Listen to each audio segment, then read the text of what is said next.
नमस्कार मंडळी. मी वास्तू ज्योतिष सल्लागार नयन धोत्रे आपल्या सगळ्यांचं स्वागत करतो आपल्या या आवडत्या युट्यूबवरील चॅनल ज्योतिष कट्टामध्ये. चॅनलला अवश्य सबस्क्राईब करा, सोबत दिलेलं बेलचं चिन्ह सुद्धा दाबा.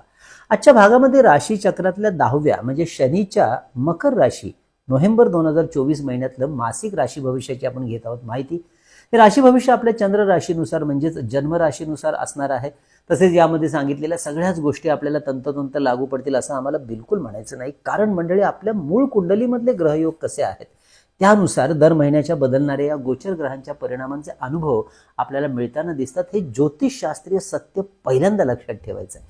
परंतु महत्त्वाचे ढोबळ शुभ किंवा अशुभ परिणाम निश्चित जाणवतात, अनुभवायला येतात आणि म्हणूनच आपण करू शकतो या महिन्याचं संपूर्ण नियोजन. व्हिडिओच्या शेवटच्या भागामध्ये या महिन्यातले शुभ आणि अशुभ दिवस आपल्याला जाणून घ्यायचे आहेतच, पण कोणता करायचा साधा सोपा आध्यात्मिक उपाय व्हिडिओच्या शेवटच्या भागात, त्यामुळे व्हिडिओ संपूर्ण पहा. चला तर मग जाणून घेऊया काय सांगतोय नोव्हेंबर महिना आपल्या मकर राशीसाठी. आपल्या राशीच्या 7.5चं हे शेवटचं पर्व सध्या सुरू आहे माहीत आहेच, परंतु 15 नोव्हेंबर पासून शनी ग्रह कुंडलीच्या धनस्थानातून मार्गी होणार आहे.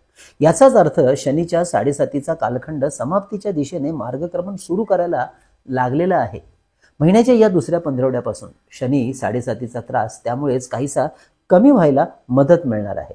याचा सर्वात महत्त्वाचा लाभ आपल्याला होणार आहे तो म्हणजे आर्थिक संपन्नता, आर्थिक प्रगती, आर्थिक स्वतंत्रता आणि नवनवीन आर्थिक स्रोत आपल्या जीवनामध्ये यायला लागतील. काहींच्या बाबतीमध्ये उत्पन्न जरी नाही ना वाढलं तरी त्यांच्या खर्चावर मात्र नियंत्रण येऊन आर्थिक परिस्थिती मात्र सुदृढ व्हायला लागणार आहे, हे निश्चित.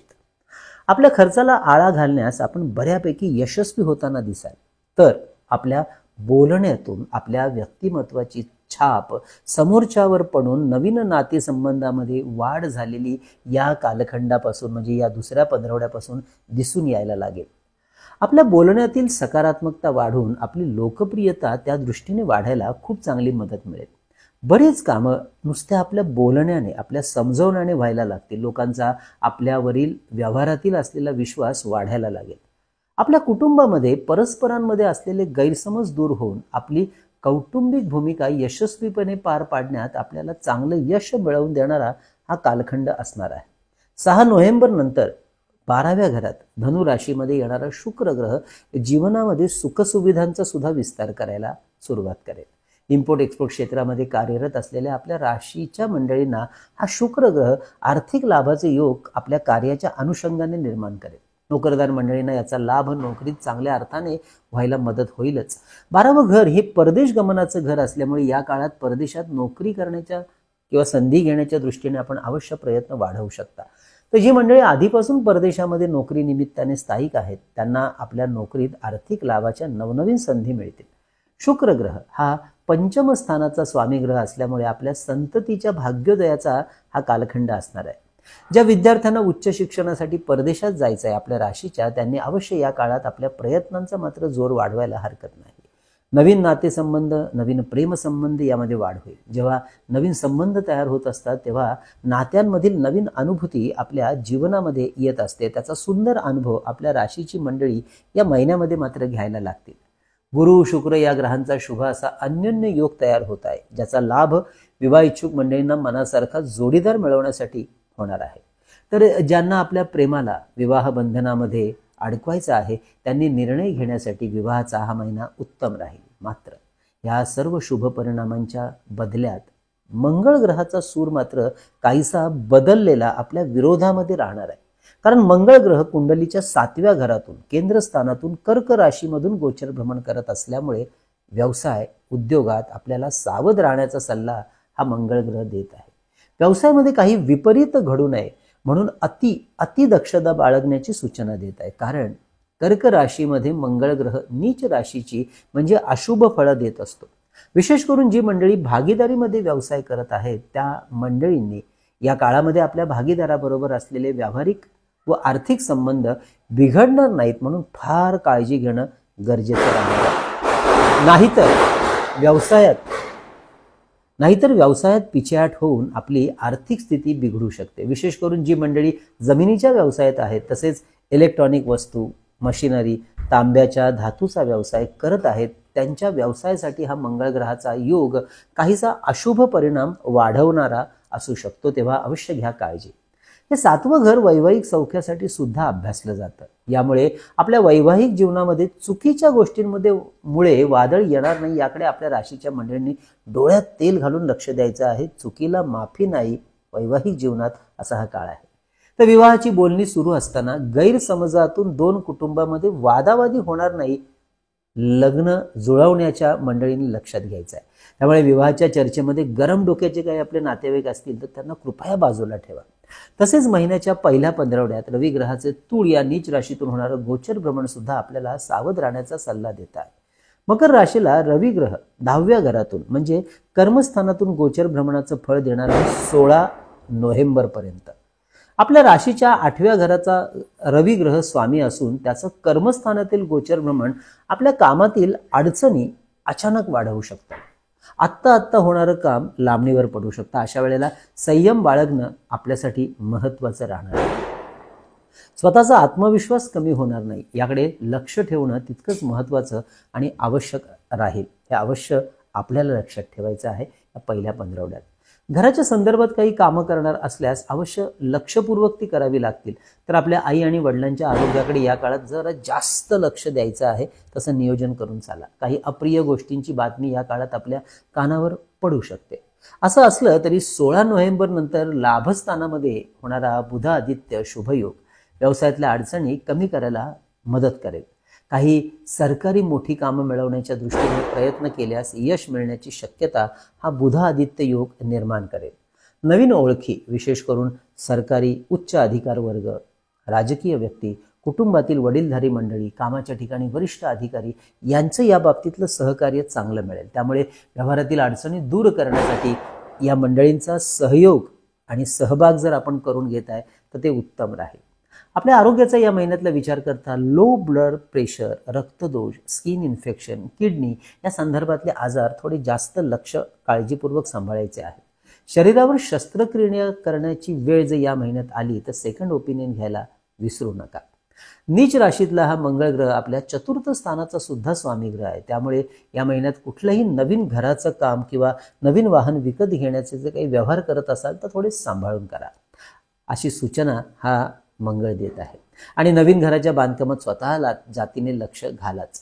म्हणजे आपल्याला सुद्धा आपल्या वैयक्तिक कुंडलीचं किंवा वास्तूचं सशुल्क मार्गदर्शन आमच्याकडून करून घ्यायचं असेल, आपल्या करिअरची योग्य दिशा जाणून घ्यायची असेल आणि आपल्या वास्तूला शास्त्राप्रमाणे घडवायचं असेल तर अवश्य आमच्या कार्यालयाच्या व्हॉट्सअप संपर्क नंबरवर व्हॉट्सअप मेसेज करून कशा प्रकारे केलं जातं आपल्याला मार्गदर्शन याची आधी माहिती घ्या आणि त्यानंतर आपली अवश्य अपॉइंटमेंट बुक करा. हे मार्गदर्शन फोनवरून ऑनलाईन पद्धतीने करत असल्यामुळे आपण अगदी देशाच्या कान्याकोपऱ्यातून किंवा परदेशातून आमच्याकडून सहजरित्या घर बसल्या हे मार्गदर्शन घेऊ शकता आमच्या इतर क्लायंट्सप्रमाणे. आणि यासाठी आमचा संपर्क नंबर आहे 9892156163. हा थंबनेलवर आणि खाली डिस्क्रिप्शनमध्ये नेहमी दिलेला असतो. शेअर मार्केटचा या महिन्यातला जर विचार केला तर banking, finance, pharma, infra, FMCG, IT, chemical, engineering हे सेक्टर विशेष फायदा देण्याकरता मदत करतील. तर इंट्राडे ट्रेडिंग करणाऱ्यांसाठी हा महिना लाभाचा राहील. फक्त उतावळेपणाने मात्र निर्णय घेऊ नका. मंडळी, ही होती महत्वाच्या ग्रहांच्या गोचर भ्रमणाची या महिन्यातली स्थिती, परिस्थिती आणि त्याचे मिळणारे ज्योतिषशास्त्रीय परिणाम. मंडळी, मासिक राशी भविष्य सांगते वेळी चंद्राचं गोचर भ्रमण अभ्यासणं फार महत्वाचं असतं, कारण चंद्र 2.25 दिवसांनी आपली राशी आणि घर बदलत असतो. त्यामुळे संपूर्ण महिन्याभरात हा चंद्र सगळ्या 12 राशीतून आणि 12 घरातून गोचर भ्रमण करतो. हे चंद्राचं गोचर भ्रमण जेव्हा राशीला 6वं, 8वं आणि 12वं असतं तेव्हा या दिवसामध्ये आपल्याला घ्यायची असते प्रचंड काळजी आपल्या आरोग्याची, आपण करत असलेल्या कार्याची, कार्यक्षेत्राची आणि मानसिक समाधानाची. म्हणजे या महिन्यातलं चंद्राचं गोचर भ्रमण जर पाहिलं राशीला 6वं, 8वं, 12वं तर काळजी घेणारा हा कालखंड या महिन्यातला असणार आहे 5, 6, 7, 18, 19, 23 आणि 24.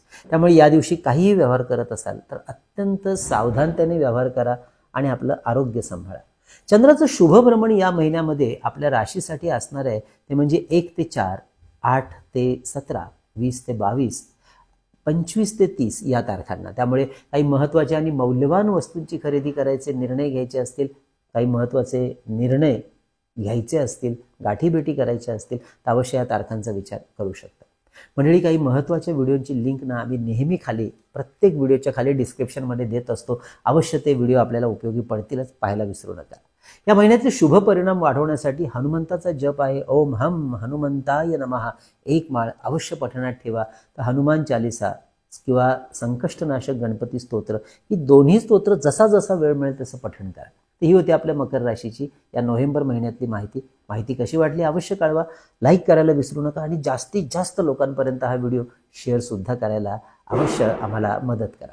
म्हणजे आपल्या ज्योतिष कट्ट्याच्या वतीने आपण जी 2 पुस्तकं प्रकाशित केली त्यापैकी विविध स्तोत्र आणि मंत्र यांचं संकलित केलेलं अप्रतिम पुस्तक चैतन्य लहरी, ज्यामध्ये स्तोत्रांचा वापर कसा करावा याची सुद्धा माहिती दिलेली आहे. कार्यालयाच्या संपर्क नंबरवर 331 रुपये फोन पे करून त्याचा स्क्रीनशॉट, तुमचा संपूर्ण पत्ता, पिनकोड नंबर सहित आम्हाला याच नंबरवरती व्हॉट्सअप करून पुस्तक भारतात कुठेही असाल मागवू शकता. याच पद्धतीने श्री सप्तशती गुरुचरित्रसार हा परमपूज्य टेंबे स्वामी महाराजांनी रचलेला ग्रंथ 151 रुपये फोन पे करून आपण मागवू शकता. तसेच मंडळी शुभ मुहूर्तावर अभिमंत्रित आणि सिद्ध केलेली विविध प्रकारची रुद्राक्ष, विविध ग्रहांची यंत्र, विद्यार्थ्यांसाठी गणेश रुद्राक्ष, सिद्धी गणेश यंत्र, सरस्वती यंत्र, तर आपल्या ऐहिक सुखासाठी आपल्या वास्तूमध्ये किंवा कार्यालयामध्ये ठेवतो ते श्रीयंत्र, कुबेर यंत्र, वास्तू दोष निवारण यंत्र, अन्नपूर्णा यंत्र, मेरुश्री यंत्र, लक्ष्मी कवडी, सुदर्शन यंत्र यांची सुद्धा माहिती घेण्यासाठी आधी व्हॉट्सअप मेसेज करून ती माहिती मागवा, ती माहिती घ्या आणि त्यानंतर याची ऑर्डर आपण अवश्य बुक करा. तसेच मंडळी आपल्या वास्तूमध्ये चैतन्य ऊर्जा छानपैकी प्रसारित होण्याकरता आम्ही ज्योतिष कट्ट्याच्या वतीने घेऊन आलेलो आहे धूप दीप पात्र, अगदी पितळेपासून बनवलेलं. यामध्ये 2 तांब्याच्या वाट्या बसवलेल्या आहेत. एकामध्ये आपण कापूर, त्यामध्ये 1 लवंग, तर दुसऱ्यामध्ये शुद्ध गाईच्या तुपात भिजवलेली कापसाची वात प्रज्वलित करून हे दोन्ही अग्नी आपल्या वास्तूमध्ये प्रदक्षिणा मार्गाने घंटानाद करत कुठलाही शुभ मंत्र, सर्वमंगल मांगल्ये यासारखा मंत्रपाठ करत संपूर्ण वास्तूमध्ये हा घंटानाद करत आपण जेव्हा अग्नी फिरवतो तेव्हा वास्तूतली चैतन्य ऊर्जा वाढायला खूप सुंदर मदत होते आणि वास्तूतली सकारात्मकता वाढते. अर्थातच त्यामुळे वास्तूमधले दोष काही प्रमाणात का होईना कमी व्हायला मदत होते. तर मंडळी असं हे धूप दीप पात्र आपल्याला मागवायचं असेल तर याची माहिती डिस्क्रिप्शनमध्ये दिलेली आहे किंवा व्हॉट्सअप मेसेज करून आपण ऑर्डर बुक करा, आधी माहिती घ्या. मंडळी असा हा नोव्हेंबर महिना आपल्या मकर राशीला सुख समृद्धीचा, भाग्याचा जावो हीच लक्ष्मी चरणी प्रार्थना. कळावी लोभाय असावा. धन्यवाद.